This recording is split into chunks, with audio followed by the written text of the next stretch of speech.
This is Sean with Silo Car Stories, and I'm speaking with Joe Vernon. And you also were the president of the BMW Indiana Owners Association. Is that correct? BMW Car Club of America, Hoosier chapter. Okay, all right. And you have a few BMWs yourself, is that right? Yes, that's true.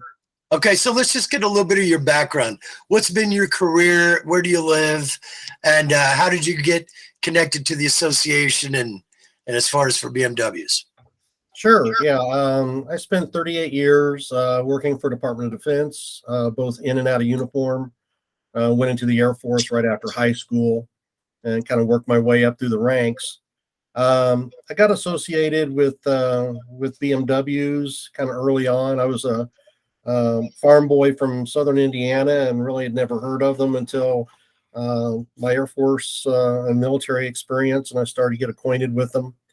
So my first BMWs were older, as you can imagine. I had a 1975 2002, which was my very first BMW, and I've had multiple ever since. And when I found out that there was a BMW car club, it just kind of sparked that increased interest in the BMW brand and the BMW lifestyle and ownership of especially older BMWs. Okay, so you store a few of your cars, or at least how many do you keep at Silo currently? Two. Two at Silo. All right, so this first one we're going to go over. I've listed out the base information about the car, you know, on the slide there. Mm-hmm. But this is a shot of you, and I think how you acquired it. Was it from the owner of Silo, Mike? Yes, Mike Simmons, rather. I get his name right. Mike owned this car. He owned two e28 M5s. His plan was always to take one of them and kind of do a retro mod with one of them, so it would be kind of his daily driver. He has a European version, and then this is the American version, which you can tell by the diving board bumper there. So, and he has a very massive collection.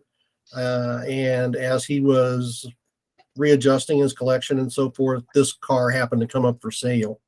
And he sold that car through the Motor Vault here in Indianapolis. It was a 1988 e28 M5. Is that right? Yes, that's correct. It's a one-year car. BMW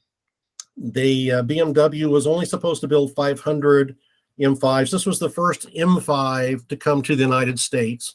BMW was only supposed to export 500 of them to the United States or to North America, and they ended up, because there was such a demand for them, there was just a little over 1,200 cars were built, all black with tan interior, except for some of those that ended up in the Canadian market. Now, there also is a note here for Steve Dinan, or how do you pronounce his name, that it was tuned up by his organization? Yes, Steve Dinan, very well known in BMW circles, was a tuner for European cars and BMWs especially. So the relationship with Steve Dinan and BMW is that you could get a brand new BMW, have Steve Dinan and his shop do their modifications, and it would not violate the warranty on the cars. So very well known in the BMW world. And Steve Dinan and his group in California actually tuned this car. There's some mild engine upgrades, suspension upgrades, exhaust, etc. And it's one of 30 e28s that Steve Dinan tuned, and one of the few that are left in America today. All right, so here's a shot. Looks like was this actually? I don't think that's Silo. Where was this picture taken? This picture is taken at the Car Vault. Okay. Steve Moore is the owner of the Car Vault. They're out in Brownsburg, Indiana, and Steve is and his crew are extremely talented in the restoration and preservation of all makes and models of vehicles, and that's where the M5 is currently. It's having some restoration and preservation and stuff done to it, and actually looking forward to getting it back here soon. All right, so here's a shot, a little bit of history. I believe that is the track. Is that right? Is that IMS, or where is that? Well, this was actually at a Cars and Coffee last year at a local high school, and so that's the back of their football stadium. But this is, as I purchased the car, this is how it's set last year before any work started being done to it. So you can see from this angle, I mean, it presents itself very well, and the car is in very good condition.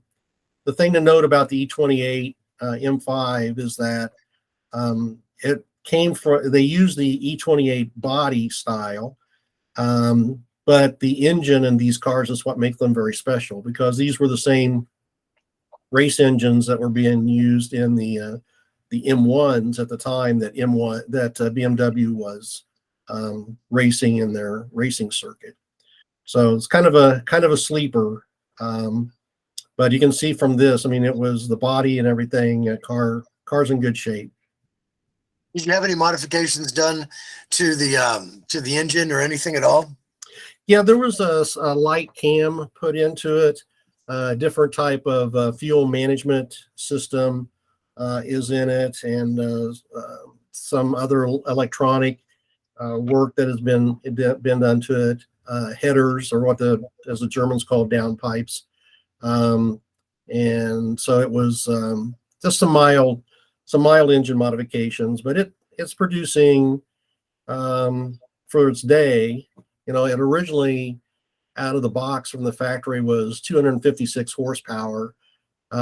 This car is making closer to 300. Wow. Well, that's impressive. Well, is there anything else you would like to say that's notable about this BMW? No, not really. I mean, it's just got quite a pedigree. It's very, very well documented. I have the window sticker from the car, plus about 4 inches worth of paperwork tracing back to the original owner. And for car collectors, you know, the paperwork and that is worth its weight in gold. It tells the history of the car, and you know, you can track it through its life. So it's a great car, and I'm really looking forward to being able to enjoy it this summer. Okay.